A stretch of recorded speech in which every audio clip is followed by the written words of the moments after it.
主席，我發言係支持李慧瓊議員提出嘅議案。教育科技人才係全面建設社會主義現代化強國嘅基礎同埋戰略性支撐，同時亦都係推進大灣區高質量發展嘅3大重要要素。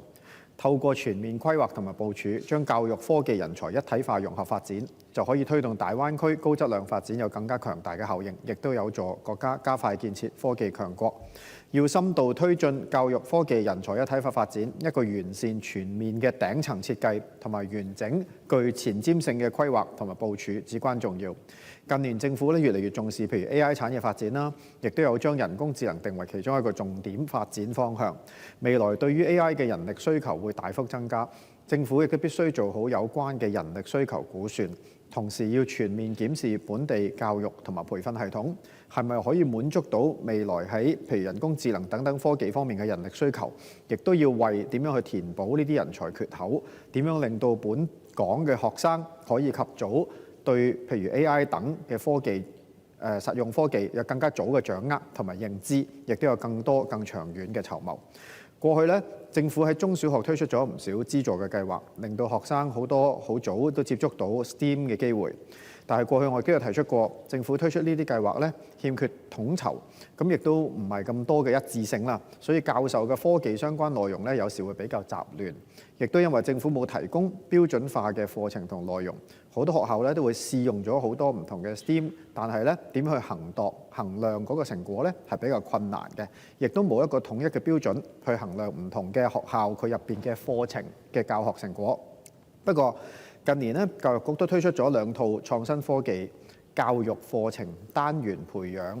譬如高小同初中學生嘅計算思維，以及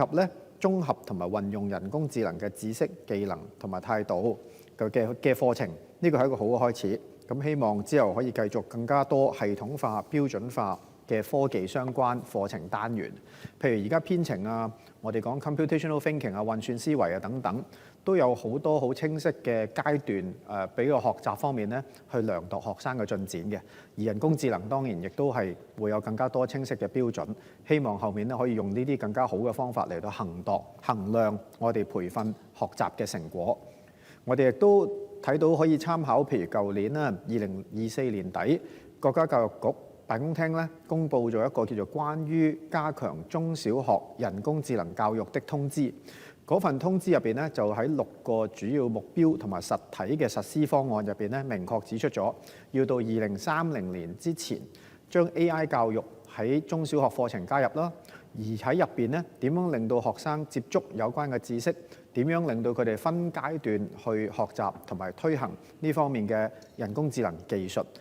小學高年級同埋初中階段佢哋會側重一啲譬如理解啊同埋應用，但係去到高中階段就會進一步推進項目創新同埋先進嘅應用研究嘅。咁個教育內容又會納入喺學科嘅課程體系入邊，結合咗喺內地嘅資訊科技啦、科學類啦同埋綜合實踐活動個課程入邊嘅。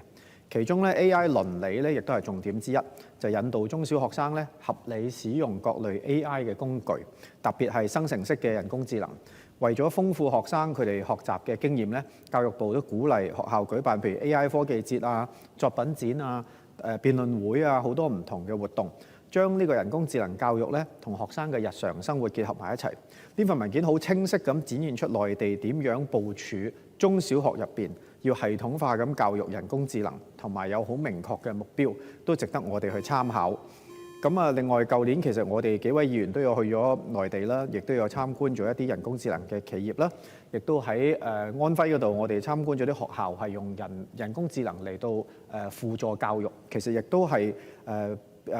一個好互動嘅方法，令到學生更加好咁去參與學習，亦都係我哋值得學習嘅。20幾年前有個 term 叫 digital divide， 就係講有互聯網嘅人同冇互聯網接觸嘅人，佢哋嘅學習能力啊，同埋貧富懸殊會越嚟越嚴重。其實而家都已經開始有個叫 AI divide 嘅 term 啦，就係講緊嚟緊一啲有 AI 能力嘅社會同人，同一啲接觸唔到 AI 人工智能嘅社會同埋人群，佢哋嘅學習能力同埋佢哋上游嘅機會都會越差越遠。咁所以我哋真係要好好準備，增加我哋應用人工智能喺中小學開始，等佢哋習慣係個學習嘅一部分，提升我哋學習能力。